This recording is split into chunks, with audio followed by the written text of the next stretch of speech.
प्रिय विद्यार्थियों, आज की इस क्लासेज में हम विस्तार से अध्ययन करेंगे विशेषण का। ठीक है, देखिए विशेषण शब्द का जो शाब्दिक अर्थ होता है वह होता है विशेषता बताने वाला। विशेषण शब्द का अर्थ क्या होता है? विशेषता बताने वाला। अब विशेषता किसकी बताएगा? या तो संज्ञा की विशेषता बताएगा या फिर सर्वनाम की विशेषता बताएगा। ठीक है ना, तो संज्ञा और सर्वनाम की विशेषता बताने वाले जो शब्द होते हैं वे शब्द विशेषण कहलाते हैं। बैटरी समझ बात? विशेषण क्या कहलाते हैं? संज्ञा और सर्वनाम की विशेषता बताने वाले शब्द क्या कहलाएंगे? विशेषण कहलाएंगे। उदाहरण के लिए जैसे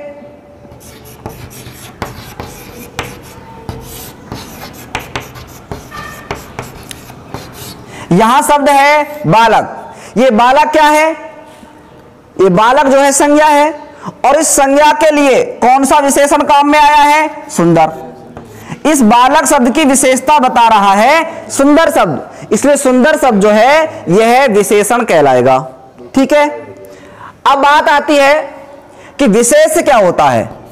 विशेष और विशेषण दोनों में क्या अंतर है? मैंने बताया कि विशेषण तो वे शब्द होते हैं जो संज्ञा और सर्वनाम की विशेषता बताते हैं, वे तो कहलाते हैं विशेषण। जैसे बालक की विशेषता बता रहा था सुंदर शब्द, तो सुंदर शब्द क्या कहलाएगा? ये तो कहलाएगा विशेषण। ठीक है, सुंदर शब्द क्या हो गया?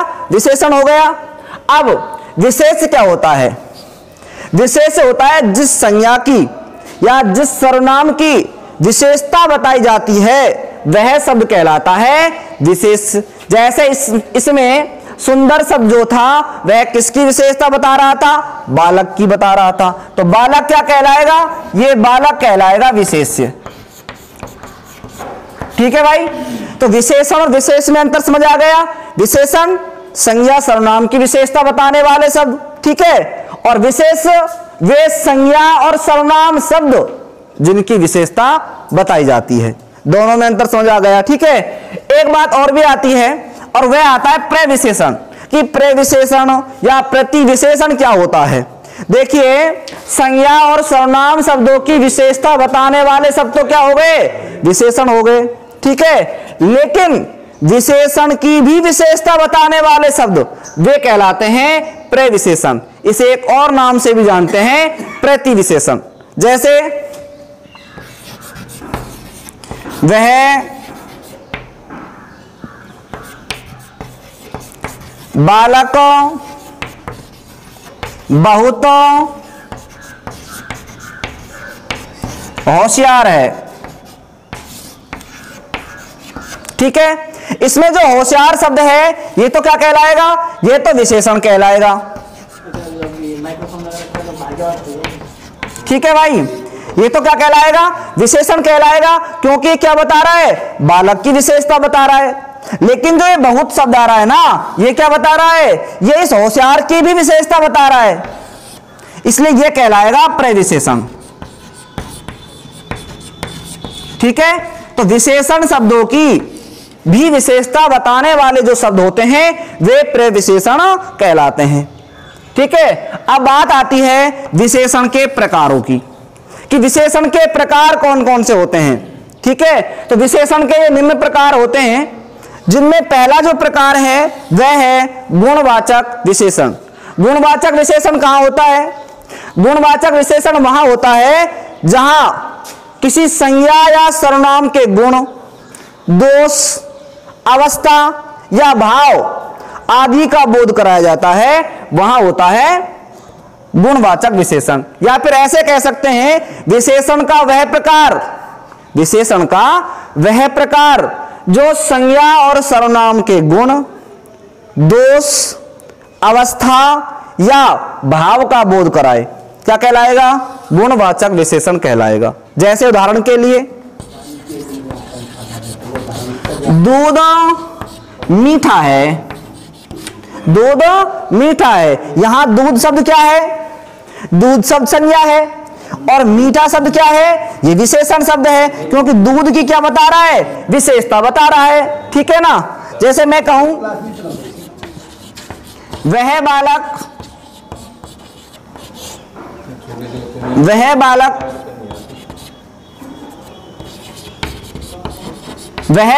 कमजोर है। अब यहां देखिए, ये जो बालक है ये तो क्या हो गई, संज्ञा हो गई, और ये कमजोर क्या हो गया, उस बालक की विशेषता हो गई या फिर उस बालक की कमी हो गई। और यहां कमी गुणों, भाव, अवस्था का जो बोध कराएंगे वे शब्द क्या कहलाएंगे, गुणवाचक विशेषण कहलाएंगे। ठीक है, दूसरा विशेषण देखिए क्या होता है, संख्यावाचक विशेषण।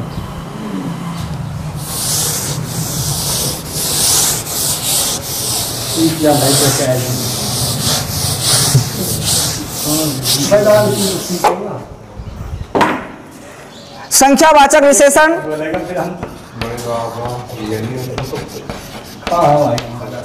देखिए, विशेषण का वह प्रकार जो संज्ञा और सर्वनाम की निश्चित या अनिश्चित संख्या का बोध कराए वह क्या कहलाएगा, संख्यावाची विशेषण कहलाएगा। इस संख्यावाची विशेषण को एक अन्य नाम से भी जानते हैं और वह नाम है परिणाम। ध्यान देना शब्दों पर, परिणाम, परिणामवाचक। ठीक है, संख्यावाची विशेषण को परिणामवाचक विशेषण के नाम से भी जाना जाता है, और जो किसका बोध कराता है, संज्ञा और सर्वनाम की या तो निश्चित संख्या का बोध कराएगा या फिर अनिश्चित संख्या का बोध कराएगा। इस आधार पर संख्यावाचक विशेषण को दो प्रकारों में बांटा जाता है, एक निश्चयवाचक परिणाम संख्यावाचक और दूसरा अनिश्चयवाचक। ठीक है, उदाहरण देखिए, कक्षा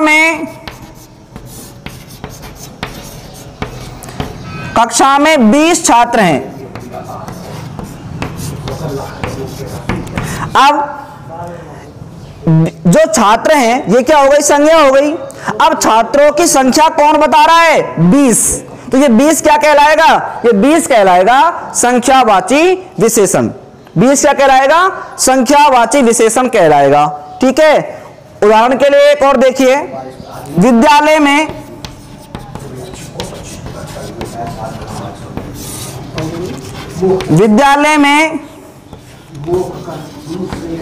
कुल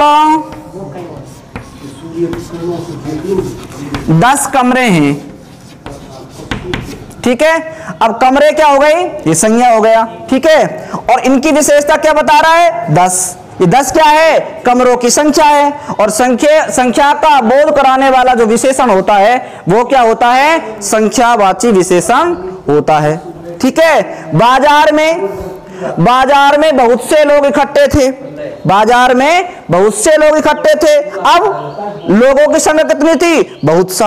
ये बहुत क्या हो गया, ये हो गया निश्चयवाचक। ठीक है, तो ध्यान रखने की बात यह है, जहां संज्ञा और सर्वनाम की संख्या का बोध कराया जाता है, जिन शब्दों के द्वारा वे शब्द कहलाते हैं संख्यावाची विशेषण। ये निश्चयवाचक भी हो सकते हैं और अनिश्चयवाचक भी हो सकते हैं।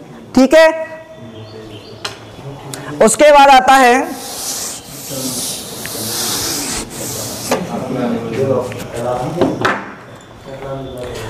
तीसरा, आता है परिमाणवाचक विशेषण। ये परिमाणवाचक विशेषण कहां होता है, परिमाणवाचक का मतलब होता है संज्ञा, यानी कि विशेषण का वह प्रकार, विशेषण का वह प्रकार जो संज्ञा और सर्वनाम की मापतोल, उसका वजन, भार, मात्रा आदि का बोध कराता है। तो वे शब्द जो मात्रा, वजन, लंबाई, चौड़ाई, ऊंचाई आदि का बोध कराते हैं वे क्या कहलाते हैं, परिमाणवाचक विशेषण कहलाते हैं। उदाहरण के लिए देखिए, बाल्टी में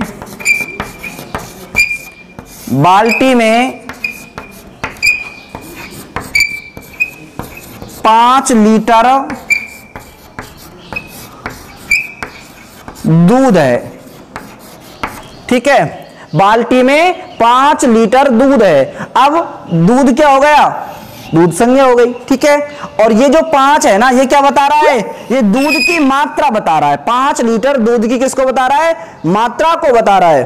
और वह विशेषण जो किसका बोध कराता है, संज्ञा और सर्वनाम की मात्रा का, संज्ञा और सर्वनाम के वजन का, उसकी माप का, उसकी तोल का, वह क्या कहलाएगा, परिमाणवाचक विशेषण कहलाएगा। ध्यान रखने की बात यह है क्या कि परिमाणवाचक विशेषण भी 2 प्रकार का होता है, निश्चयवाचक और अनिश्चयवाचक।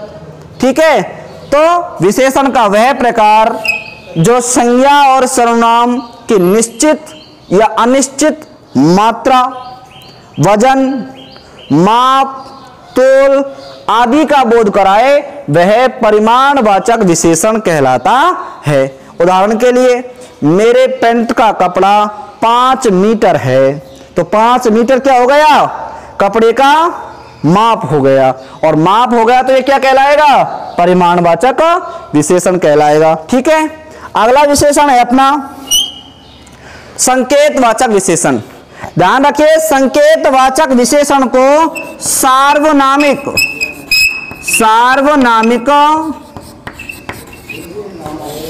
विशेषण,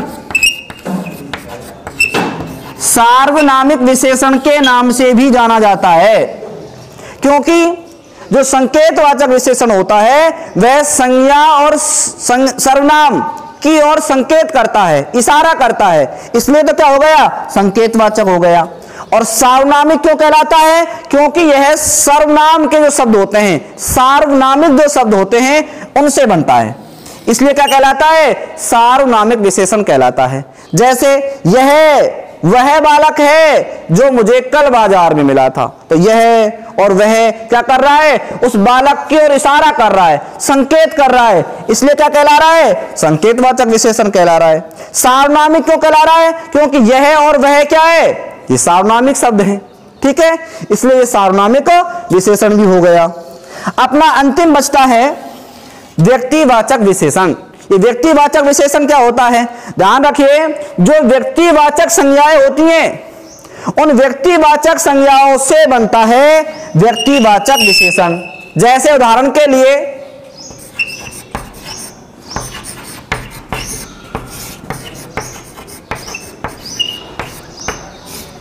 यहां देखिए जयपुर शब्द है, और जयपुर शब्द जो है ये क्या है, एक संज्ञा है, एक स्थान का नाम है, इसलिए संज्ञा है। और ये हमने किसके साथ जोड़ दिया, रजाई के साथ जोड़ दिया, तो क्या हो गया, जयपुरी रजाई हो गया। नागपुरी संतरा, ठीक है, जयपुरी साड़ी, इस तरह ये सब जो होंगे ये क्या कहलाएंगे, व्यक्तिवाचक विशेषण कहलाएंगे। ठीक है, तो आज के इस कालांश में हमने विशेषण का विस्तार से अध्ययन किया है। इससे कल के वीडियो में जो हम बताएंगे वो आपको अध्ययन कराएंगे क्रिया विशेषण का।